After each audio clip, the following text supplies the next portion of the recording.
This is going to be a quick how to fit a HuMa regulator to an EV2. This is a Mark II, but they should all be fairly similar. This one's been free floated. It doesn't have the thing on it. A lot of people free float the EV2s.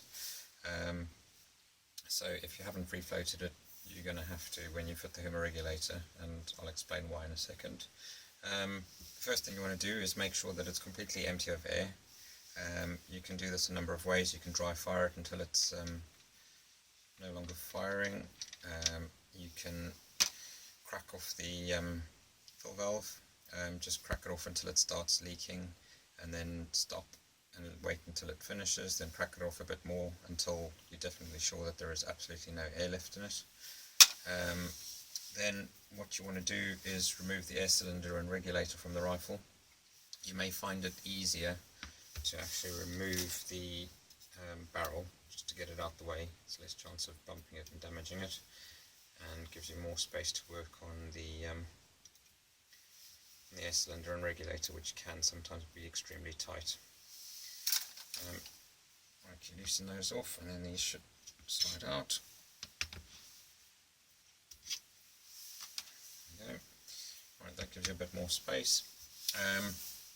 Like I said, these are normally screwed on extremely tight. If yours has been apart before, then it'll probably be easy enough to undo. I've had this one apart, so I'm not going to go through the whole drawn out process, but basically I sell a collet that can be used to fit on the air cylinder, to hold the air cylinder, which you can then use a big pair of pump pliers or an adjustable or vice or something to get some leverage to undo the cylinder. I also do another tool that is used for popping over the over there, and then that can then be used to loosen off the ends using an adjustable or some big spanner. Right, so we'll ignore those for now. Like I said, this one's been apart, so it's easy enough to undo.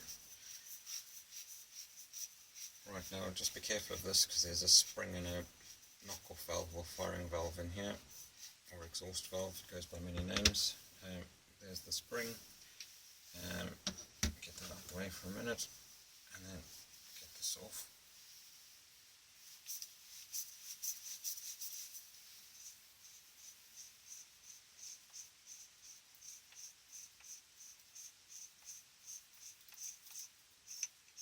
Right, when I said the rifle's going to be free floated after fitting the HuMa regulator, it's because you'll no longer be able to use this indicator and pressure gauge, because this gauge, the new regulator, is more like the FTP 900 in that it doesn't have the space for the pressure gauge that's normally found on the EV2.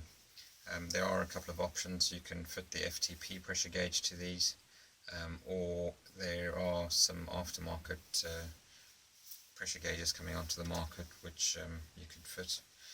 This is the HuMa regulator. It comes with a scale, a pressure scale on it, and there's a little mark on the brass adjuster that gives you an idea of what the pressure is set at. I generally set them somewhere between 85 and about 95 bar, which is plenty for sub 12 foot-pound or 16 joule rifles. Some people prefer it slightly higher, but then you've just got to be careful that the power doesn't spike when it comes off the regulator.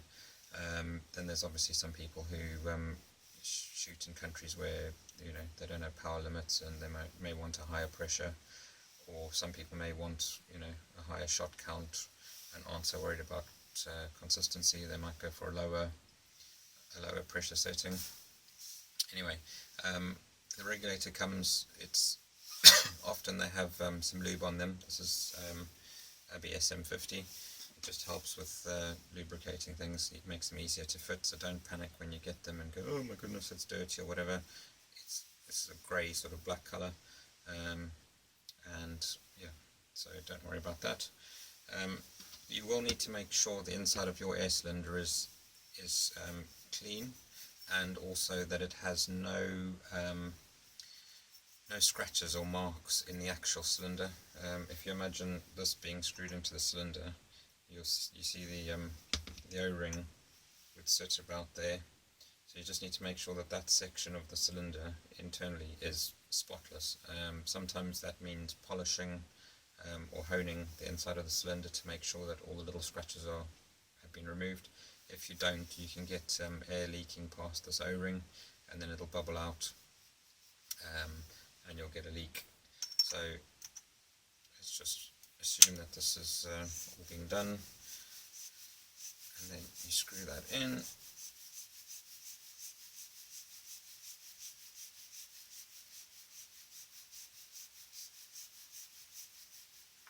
There we go. And then make sure this O-ring's in place, and then there's the firing valve that I mentioned earlier. It's in there. This spring locates on that, and then there's another little spring guide built into the HuMa regulator which should hold the other end of the spring.